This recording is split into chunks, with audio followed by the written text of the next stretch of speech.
Hello बच्चों, आज हम हिंदी में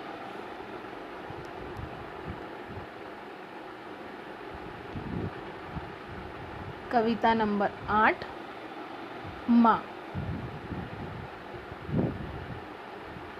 ये पढ़ेंगे। पहले मैं पूरी कविता पढ़ूंगी, आप उसे ध्यान से सुनेंगे, फिर उस कविता का एक्सप्लेनेशन दूंगी। माँ, प्रकृति का प्रारूप हो तुम, माँ जगत का रूप हो तुम, ममता का सागर हो तुम, समता की गागर हो तुम, सरल सहज स्वरूप हो तुम, माँ जगत का रूप हो तुम, संस्कारों की ज्योति जलाती, जीवन का आधार सजाती, ऐसी अजब अनूप हो तुम, माँ जगत का रूप हो तुम, माँ ब्रह्मांड स्वरूप हो तुम, माँ जगत का रूप हो तुम।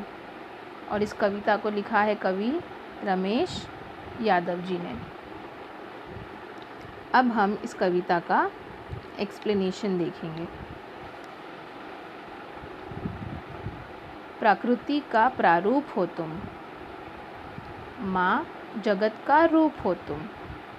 प्रकृति यानी कुदरत, कुदरत का प्रारूप यानी बनावट। माँ कुदरत की एक बनावट है। वैसे तो हम सब कुदरत की बनावट है, हमें सब ने अल्लाह ने ही बनाया है। यहाँ पर स्पेशली हम माँ के बारे में बात करेंगे कि माँ कुदरत की यानी प्रकृति की बनावट है, प्रकृति का प्रारूप है। माँ जगत का रूप हो तुम। जगत का मतलब है दुनिया, रूप का मतलब है खूबसूरती।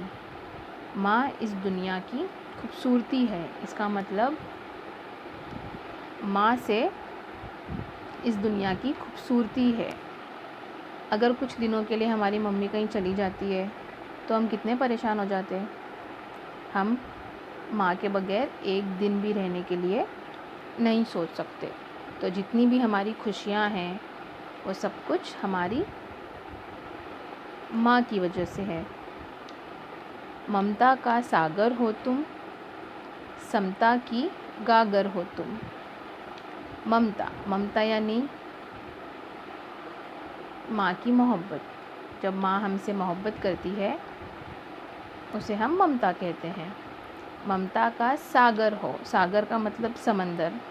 समंदर आप सब लोगों ने देखा है, जितना दूर तक आप देख सकते हो आपको दूर तक सिर्फ समंदर ही समंदर दिखाई देगा, यानी समंदर बहुत बड़ा होता है।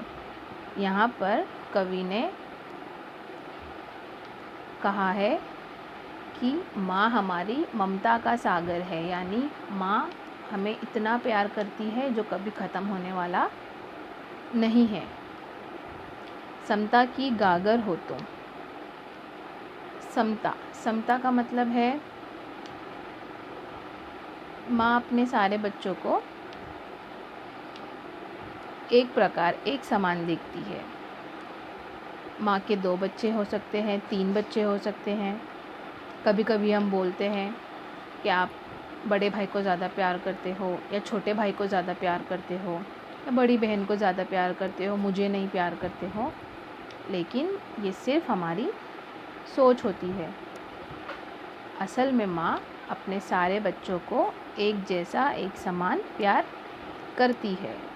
इसीलिए यहाँ पर कवि कह रहा है, समता की गागर हो तुम, सरल सहज स्वरूप हो तुम। सरल सहज का मतलब है बहुत सीधी सादी, बहुत सारा प्यार करने वाली, बहुत सीधी सादी। स्वरूप हो तुम यानी बहुत ज़्यादा अच्छी हो तुम। हमारी माँ हमेशा हमारे लिए अच्छा ही सोचती है, अच्छा ही चाहती है। हम ये कभी नहीं कह सकते कि हमारी माँ ने हमारे लिए कुछ गलत डिसीजंस लिए हैं या वो चाहती है कि हम हमेशा दुखी रहें। तो हमारी माँ सरल, सहज और सुरूप है। माँ जगत का रूप हो तुम। हमारी माँ इस दुनिया की खूबसूरती है, या हम कह सकते हैं हमारी दुनिया की खूबसूरती हमारी माँ से ही है।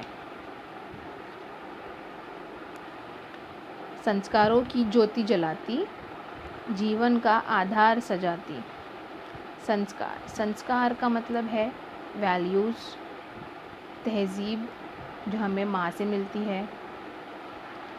सबसे पहले हमें जो भी अच्छी बातें सिखाती है वो हमारी माँ सिखाती है।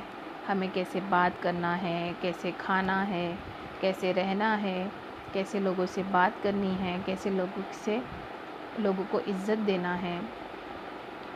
ये सब कुछ हमें सबसे पहले कौन सिखाता है? हमारी माँ सिखाती है। तो संस्कारों की ज्योति जलाती, ज्योति जलाती यानी ज्योति का मतलब होता है रोशनी।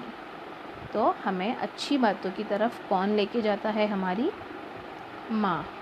जीवन का आधार सजाती, जीवन का आधार सजाती है यानी हमें हमारी ज़िंदगी में, हमारी लाइफ में हमें क्या करना है, कैसे करना है, वो हमें हमारी माँ बताती है। और हमें हमेशा अच्छी ज़िंदगी जीने के लिए, अच्छा इंसान बनने के लिए हमारी माँ हमें सीधे रास्ते पे चलने की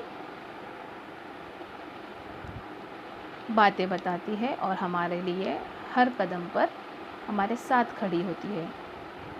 ऐसी अजब अनूप हो तुम, माँ जगत का रूप हो तुम।